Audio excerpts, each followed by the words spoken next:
Hermanos, buenas noches, que el Señor les bendiga. Qué alegría poder estar con ustedes compartiendo de la palabra de nuestro Dios.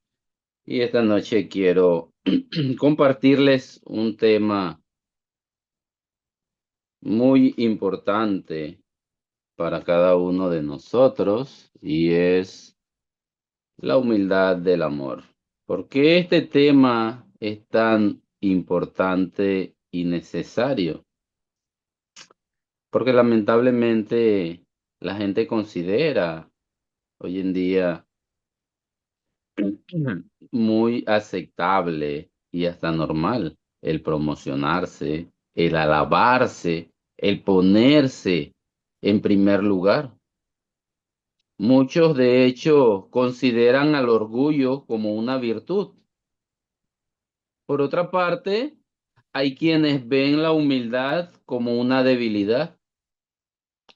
Al parecer, hoy en día, hermanos, todo el mundo pide a gritos sus derechos, tratando de ser reconocidos como personas importantes.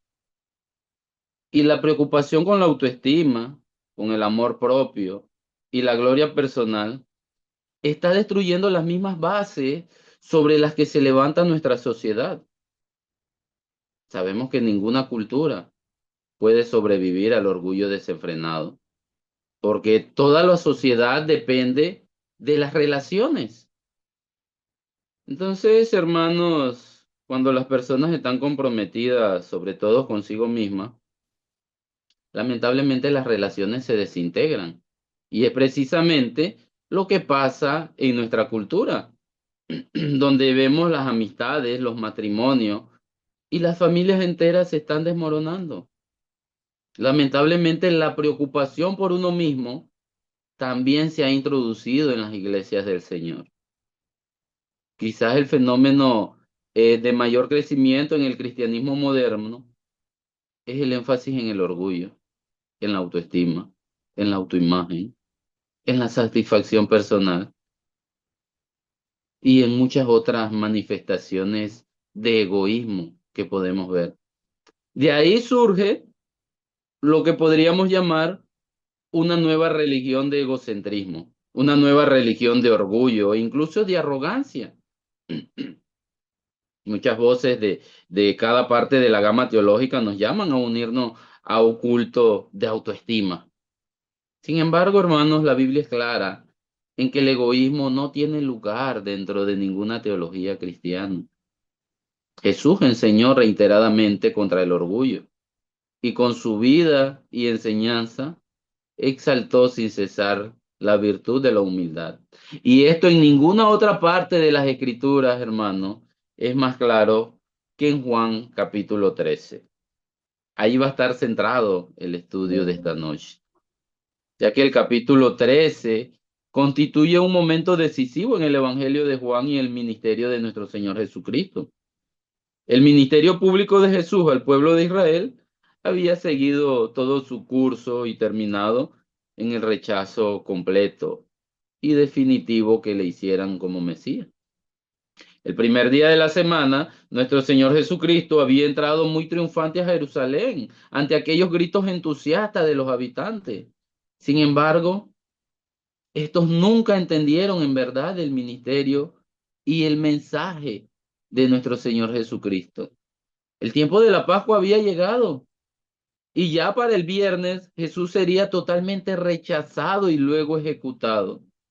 No obstante, Dios convertiría esta ejecución en el sacrificio más grande y definitivo por el pecado. Y Jesús moriría como el verdadero Cordero de la Pascua. El Señor había venido a su pueblo, a los judíos.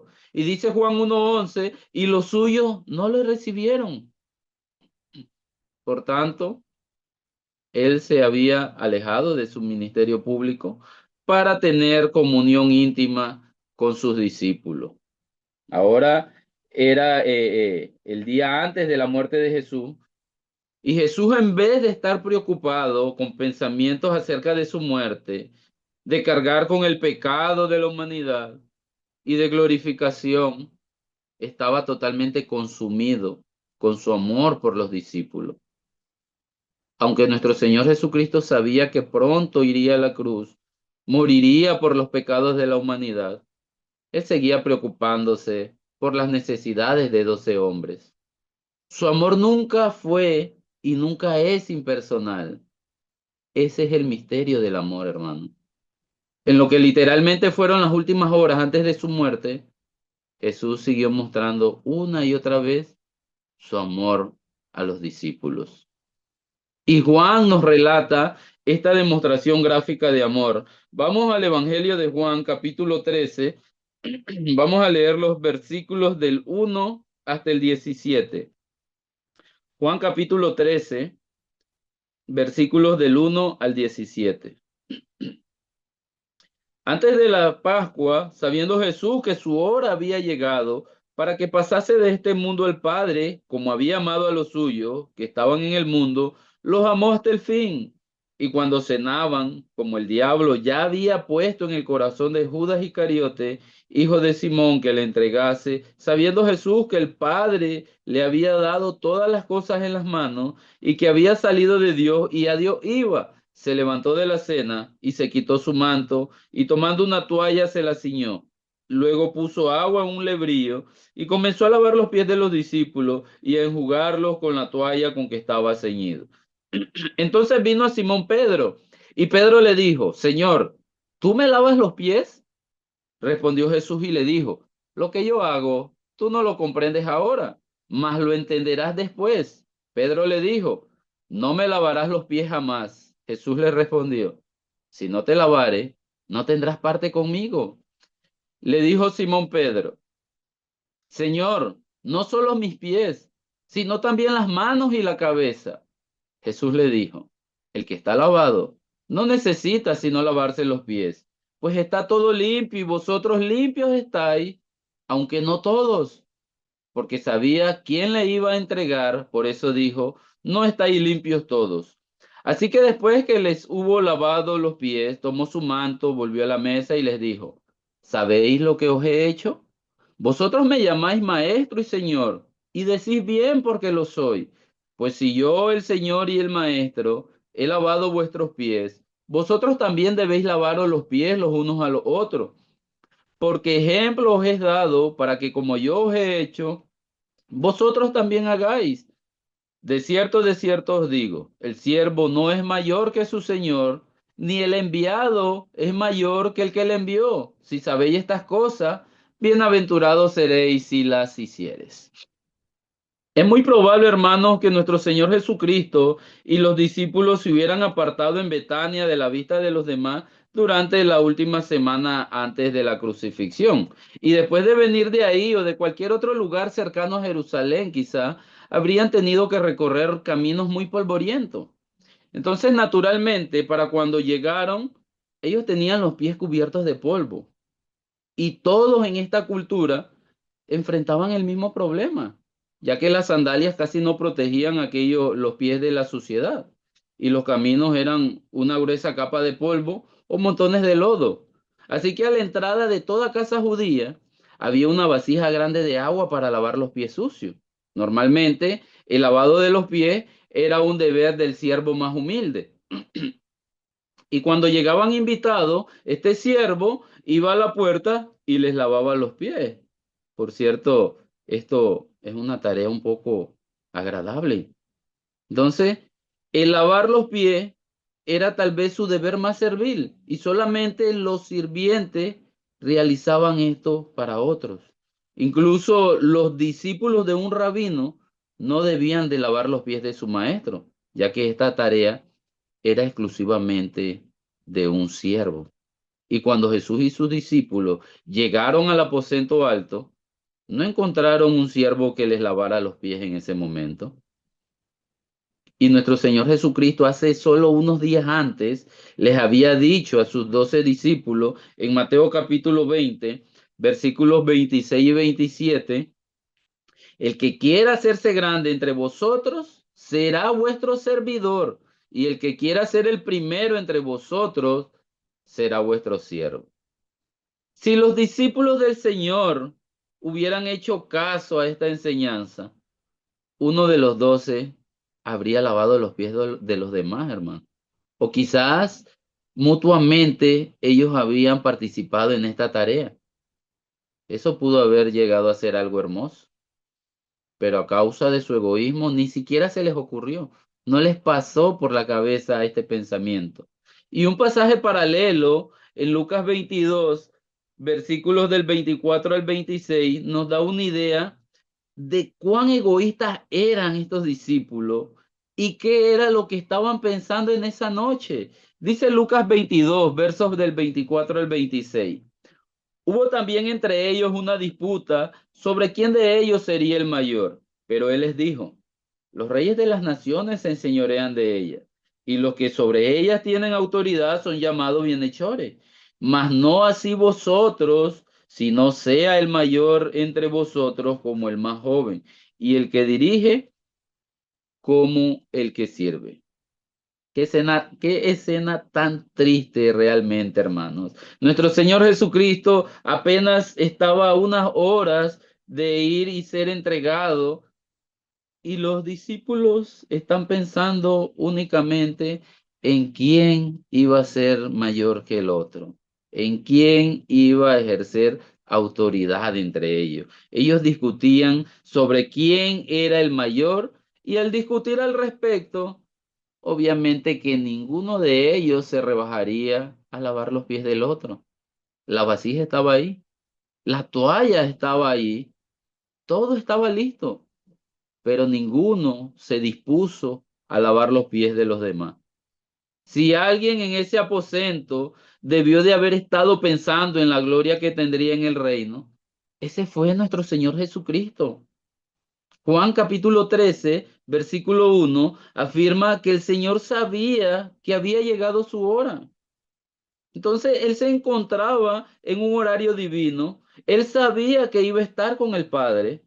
Jesús era muy consciente del hecho de que pronto sería glorificado. Dice el versículo 3 de Juan capítulo 13. Sabiendo Jesús que el Padre le había dado todas las cosas en la mano y que había salido de Dios y a Dios iba. Pero Jesús, en vez de estar preocupado con su gloria, y a pesar del egoísmo de los discípulos, estaba totalmente consciente de revelar claramente su amor personal a los 12, para que ellos estuvieran seguros de ese amor que él tenía por cada uno de ellos. El versículo 1 de Juan 13 declara, como había amado a los suyos que estaban en el mundo, lo amó hasta el fin.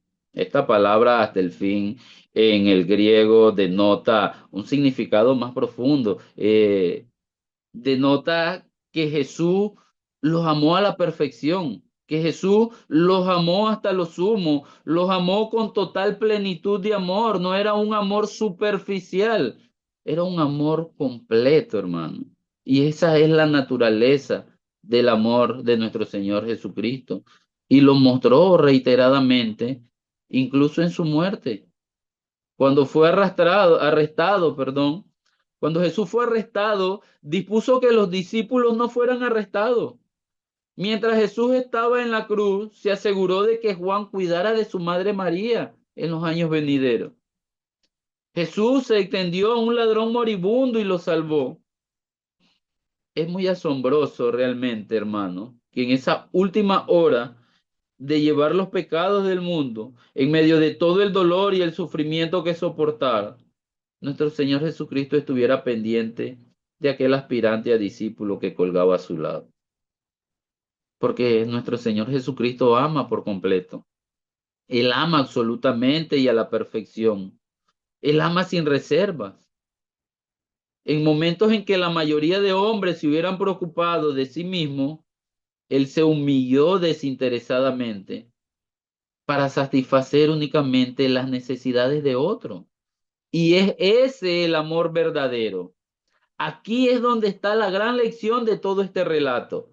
Solamente la humildad absoluta puede generar amor absoluto. Esa es la naturaleza del amor, el ser desinteresado, el ser sacrificado.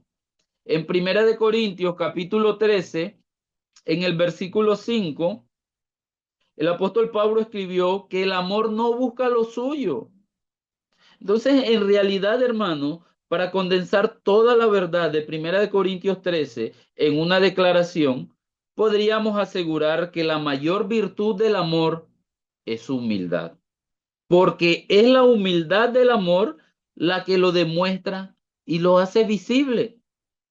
El amor de Cristo y su humildad son inseparables. Si hubiera estado principalmente preocupado de sí mismo, no podría haber estado tan consumido con una pasión por servir a otros. El amor de Cristo es un amor de hecho y en verdad. Entonces, ¿cómo podría alguien rechazar esa clase de amor? Lamentablemente la gente lo hace todo el tiempo y Judas lo hizo. Dice Juan 13:2. Cuando cenaban, el diablo ya había puesto en el corazón de Judas Iscariote, hijo de Simón, que le entregase. Pueden notar aquí la tragedia de Judas. Hermanos, Judas disfrutaba constantemente de la luz, pero vivía en tinieblas. Judas experimentaba el amor de Cristo, pero al mismo tiempo lo odiaba. Entonces el contraste entre Judas y nuestro Señor Jesucristo es sorprendente. Y quizás por esto mismo es que el Espíritu Santo incluye el versículo 2 en este pasaje, ya que sobre el telón de fondo del odio de Judas, el amor de nuestro Señor Jesucristo brilla aún más. Podemos entender mejor su magnitud cuando nosotros comprendemos que en el corazón de Judas se hallaba la clase más siniestra de odio y de rechazo. Las palabras de amor con las cuales nuestro Señor Jesucristo atrajo gradualmente hacia sí los corazones de los demás discípulos, lo que hicieron con Judas únicamente fue alejarlo más. Entonces, la enseñanza con la que enalteció las almas de los otros discípulos parece ser que solo clavaba una estaca en el corazón de Judas. Y todo lo que Jesús expresó en cuanto al amor debió haber sido como un roce de grilletes quizás para Judas. Entonces de su codicia y de su ambición decepcionada comenzaron a brotar celos, rencor y odio. Y ahora Judas estaba listo para destruir a Cristo si era necesario. Pero mientras más personas odiaban a Jesús y deseaban hacerle daño, más parecía que él manifestaba amor por ella. Desde un punto de vista humano, habría sido muy fácil entender si nuestro Señor Jesucristo hubiera reaccionado con un resentimiento o con amargura, hermano.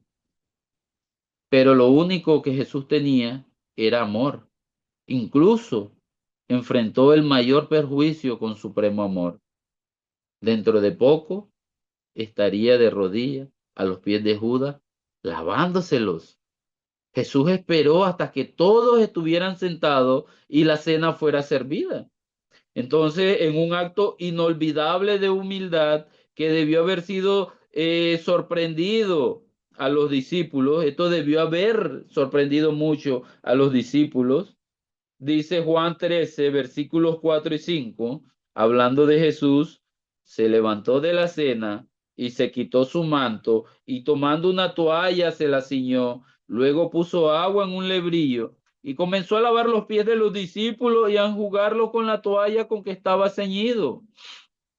Podemos imaginar esta escena, nuestro Señor Jesucristo con calma y majestuosidad, en total silencio, se puso de pie, se acercó, agarró el cántaro, vertió agua en la vasija, luego se quita su manto exterior, el cinturón y muy probable hasta la túnica interior, porque de esta manera él quedaría vestido como un esclavo completamente. Luego se ciñó una toalla alrededor de la cintura y se arrodilló para lavar los pies de sus discípulos uno a uno. Pueden imaginar, hermanos, las punzadas en los corazones de los discípulos al ver que su Señor hiciera esto. Qué dolor tan grande, qué remordimiento y tristeza debieron de sentir al estar a punto de aprender una gran lección. Uno de ellos pudo haber tenido el gozo de arrodillarse y lavar los pies de su maestro. Estoy seguro de que ellos estaban asombrados, conmocionados y quizás hasta quebrantados. Nosotros también podemos aprender de este incidente, hermano. Es triste que la iglesia esté llena de personas con un alto concepto de sí misma, cuando deberían estar de rodillas a los pies de sus hermanos en Cristo. Pero el deseo de prominencia, hermanos, resulta en muerte para el amor, resulta en muerte para la humildad y el servicio. Porque quien es orgulloso y egocéntrico no tiene capacidad para amar ni mostrar humildad. Cualquier servicio le parece que es poco. Entonces, cuando usted esté tentado a creer en su dignidad, en su prestigio o en sus derechos, abra su Biblia en Juan capítulo 13 y lea. Échele una mirada a Jesús, vestido como siervo, como esclavo, de rodillas, lavando los pies a hombres pecadores que son totalmente indiferentes a la muerte inminente de su Señor. Pasar de Dios en gloria a lavar los pies de discípulos pecadores y poco gloriosos es un gran paso. Y piensa en esto por un momento. El majestuoso y glorioso Dios del universo vino a la tierra.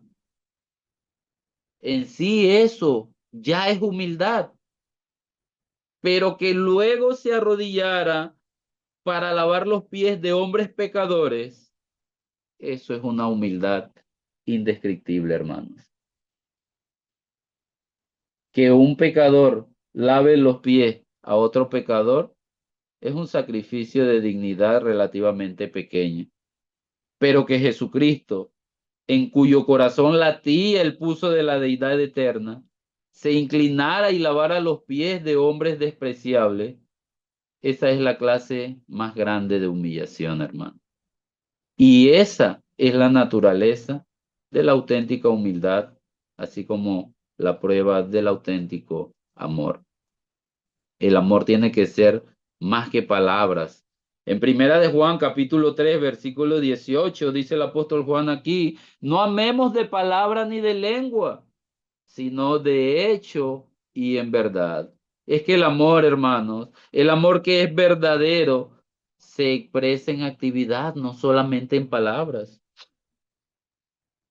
Entonces sigue el relato en Juan capítulo 13, donde nos ofrece una de las perspectivas más interesantes de la personalidad de Pedro que vemos en otras partes de la Biblia. Cuando Jesús pasó amorosamente de discípulo en discípulo, finalmente llega Pedro. Pedro debió haber estado completamente quebrantado, por lo que con una mezcla de remordimiento e incredulidad expresa lo siguiente en el versículo 6, Juan 13:6. Señor, ¿tú me lavas los pies a mí? Tal vez hasta retiró los pies, esquivó, queriendo impedir de que Jesús lavara sus pies. Jesús le contestó a Pedro, versículo 7. Lo que yo hago, tú no lo comprendes ahora, mas lo entenderás después. En este momento, Pedro aún creía que el reino estaba llegando y que Jesús era aquel gran rey. Entonces, obviamente, la reacción de Pedro tiene sentido. ¿Cómo podía permitir que el rey le lavara los pies? No fue sino hasta después de la muerte, resurrección y ascensión del Salvador que Pedro entendió la humillación total de nuestro Señor Jesucristo. Pero Pedro aún se atrevió a más. Dice el versículo 8, no me lavarás los pies jamás, fueron las palabras de Pedro. Y para resaltar sus palabras, Pedro usó la forma más fuerte de negación en el lenguaje griego. Pedro llamó Señor a Jesús. Sin embargo, no cedió ante su señorío. Entonces aquella no fue una modestia elogiable por parte de Pedro.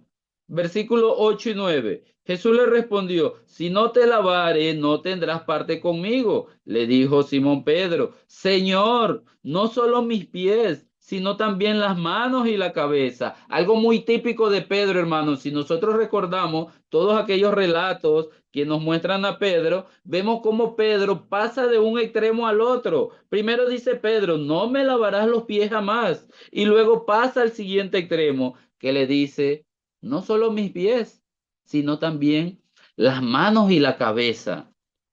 Y aquí hay un significado en las palabras de Jesús. Dice, si no te lavare, no tendrás parte conmigo. Es importante resaltar estas palabras porque la mentalidad judía típica, hermano, no podía aceptar al Mesías humillado. Por tanto, en la mente de Pedro no había lugar para que Cristo se humillara de tal manera. Por eso Jesús debió hacerle comprender que Cristo vino para ser humillado. Y si Pedro no podía aceptar este acto de lavado de pies, sin duda iba a tener problemas en aceptar lo que Jesús haría por él en la cruz. Pero hay otra verdad aún en estas palabras. Más o menos, Jesús le dice a Pedro aquí que ha pasado, la ilustración que le quiere dar es que ha pasado de una ilustración física de lavar los pies a la verdad espiritual de lavar la persona interior, ya que a lo largo del Evangelio de Juan, cuando nuestro Señor Jesucristo trató con personas, mostró la verdad espiritual en términos físicos. Por ejemplo, lo hizo cuando habló con Nicodemo, que le habla del nuevo nacimiento, cuando habla con aquella mujer samaritana en el pozo, y también lo hizo con los fariseos, ahora lo hace con Pedro. Entonces Jesús prácticamente está diciendo a Pedro, Pedro, a menos que me permitas lavarte de manera espiritual, no eres limpio y no tienes parte conmigo. Porque sabemos, hermanos, que toda limpieza en el reino espiritual viene de nuestro Señor Jesucristo. Y la única forma en que alguien puede ser limpio es que sea lavado por la regeneración a través de Jesucristo, como dice la carta a Tito en el capítulo 3, el versículo 5. Tito 3:5 nos salvó no por obras de justicia que nosotros hubiéramos hecho, sino por su misericordia, por el lavamiento de la regeneración y por la renovación en el Espíritu Santo. Nadie tiene relación con Jesucristo a menos que le haya limpiado los pecados. Y nadie puede tener comunión con el Señor a menos que primero se someta a esa limpieza. Y Pedro aprendió esa verdad, él mismo la predica en Hechos capítulo 4, versículo 12. Dice Hechos capítulo 4, versículo 12, en ningún otro hay salvación, porque no hay otro nombre bajo el cielo dado a los hombres en que podamos ser salvos. Entonces, cuando una persona pone su fe en Jesucristo y obedece el Evangelio, siendo bautizado para el perdón de su pecado, es ahí donde está limpia. Esto no ocurre antes. La limpieza ocurre a través de ese momento, hermano. El que está lavado está todo limpio, dice el Señor. Entonces, como creyó que el Señor estaba hablando de una limpieza física, Pedro ofreció las manos, ofreció la cabeza, ofreció todo su cuerpo. Aún Pedro no veía el significado espiritual, sino que manifestó cualquier lavado que me ofrezca y me haga parte de ti, yo lo quiero. Jesús, hablando todavía de limpieza espiritual, declara lo siguiente en Juan capítulo 13, verso 10. El que está lavado no necesita sino lavarse los pies, pues está todo limpio y vosotros limpios estáis. Aquí hay una diferencia, hermano, entre un baño y un lavado de pies. En aquella cultura, en la cultura de esta época, una persona se lavaba en la mañana para estar completamente limpio y a medida que pasaba el día, periódicamente debía lavarse los pies debido a aquellos caminos polvorientos, pero no tenía que volver a bañarse completamente.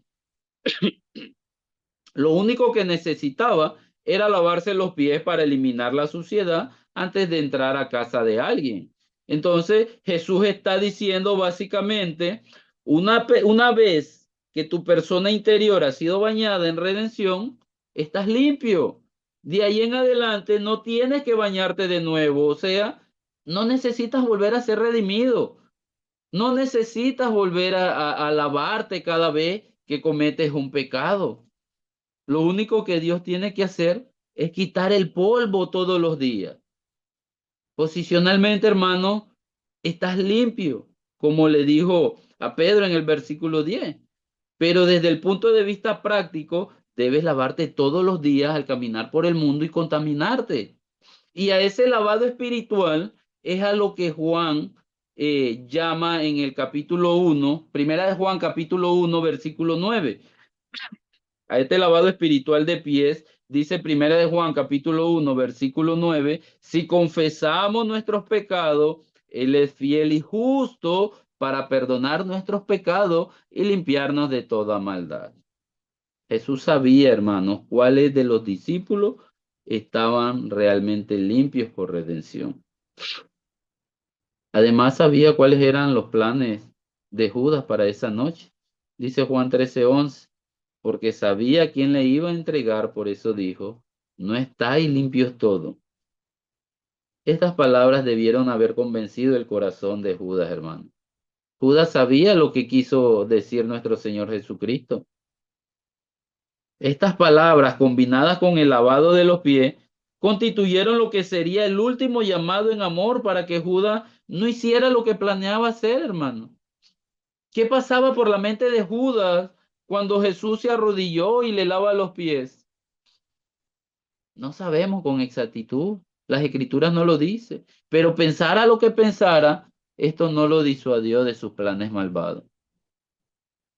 Y fíjese en lo que pasó después de que Jesús terminó de lavar los pies de los discípulos. Dice Juan capítulo 13, versículos del 12 al 17. Así que después que les hubo lavado los pies, tomó su manto, volvió a la mesa y les dijo, ¿sabéis lo que os he hecho? Vosotros me llamáis Señor y Maestro y Señor, y decís bien, porque lo soy. Pues si yo, el Señor y el Maestro, he lavado vuestros pies, vosotros también debéis lavaros los pies los unos a los otros, porque ejemplo os he dado para que como yo os he hecho, vosotros también hagáis. De cierto os digo, el siervo no es mayor que su señor, ni el enviado es mayor que el que lo envió. Si sabéis estas cosas, bienaventurados seréis si las hicieran. Después de haber insertado una lección sobre la salvación, Jesús volvió al punto real que estaba enseñando a sus discípulos. Y la enseñanza es que debían de comenzar a mostrar humildad. Jesús empezó argumentando de lo mayor a lo menor. Entonces, si el Señor de Gloria estuvo dispuesto a ceñirse una toalla, a asumir la forma de siervo, a actuar como un esclavo y lavar los pies sucios de discípulos pecadores, era razonable que los discípulos deberían estar dispuestos a lavarse los pies mutuamente. Sin duda, hermanos, el ejemplo visual que Jesús enseñó hizo mayor bien que el que se habría conseguido quizás mediante una gran conferencia acerca de la humildad. Eso fue algo que los discípulos nunca olvidaron. Mucha gente cree que Jesús aquí estaba instituyendo un tipo de ordenanza para la iglesia. Algunas iglesias denominacionales, de hecho, practican el lavado de pies en una manera de ritual. Sin embargo, hermanos, no creo que este pasaje enseñe tal cosa. Jesús no abogó por un culto formal y ritualista de lo que es el lavado de los pies, porque dice en Juan 13:15, ejemplo os he dado para que como yo os he hecho, vosotros también hagáis. Jesús, hermanos, no está diciendo, hagan lo mismo que les he hecho. Más bien Jesús está declarando, compórtense de la misma manera que me he comportado. El ejemplo que nosotros debemos de seguir no es el lavado de los pies. La enseñanza fundamental en esto es la humildad. debemos de seguir el ejemplo de humildad de nuestro Señor Jesucristo. No minimicemos la lección de Jesús tratando de hacer del lavado de los pies el punto importante de Juan capítulo 13. La humildad del maestro es la verdadera lección y se trata de una humildad práctica que gobierna cada aspecto de la vida, cada día de vida, en toda experiencia de vida, hermano. El resultado de esa clase de humildad siempre es un servicio amoroso, hacer las tareas insignificantes y humildes para la gloria de Jesucristo, que destruye la mayoría de ideas populares de lo que constituye la espiritualidad. Algunas personas parecen creer que mientras más te acercas a Dios, más lejos debes de estar de la humanidad. Sin embargo, eso no es así. La verdadera cercanía a Dios es servir a alguien más. Nunca hubo un servicio sacrificial a los demás que Jesús no estuviera dispuesto a realizar, hermano. Y si Jesús no estuvo dispuesto a negarse a ningún tipo de servicio sacrificial, ¿por qué nosotros deberíamos de ser diferentes? Nosotros no somos más grandes que el Señor. Dice Juan 13, 16 y 17. De cierto os digo, el siervo no es mayor que su Señor, ni el enviado es mayor que el que le envió. Si sabéis estas cosas, bienaventurados seréis si las hiciereis. Así que, hermanos, ¿quieren ustedes verse realizados y felices? Desarrolla un corazón de siervo. Somos siervos del Señor y un siervo no es más grande que su amo.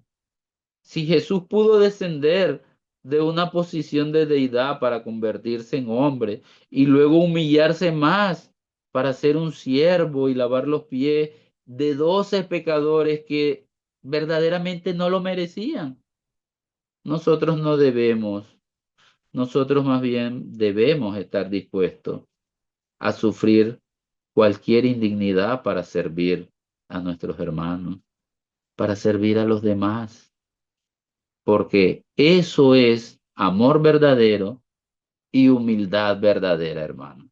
Pero, hermanos, que esta lección que acabamos de ver en las Escrituras, una lección de amor y humildad que nos deja nuestro Señor Jesucristo, podamos practicarla nosotros también en nuestra vida diaria y de esta manera poder servir mejor a nuestro Señor Jesucristo y a su iglesia. Que el Señor les bendiga, hermano.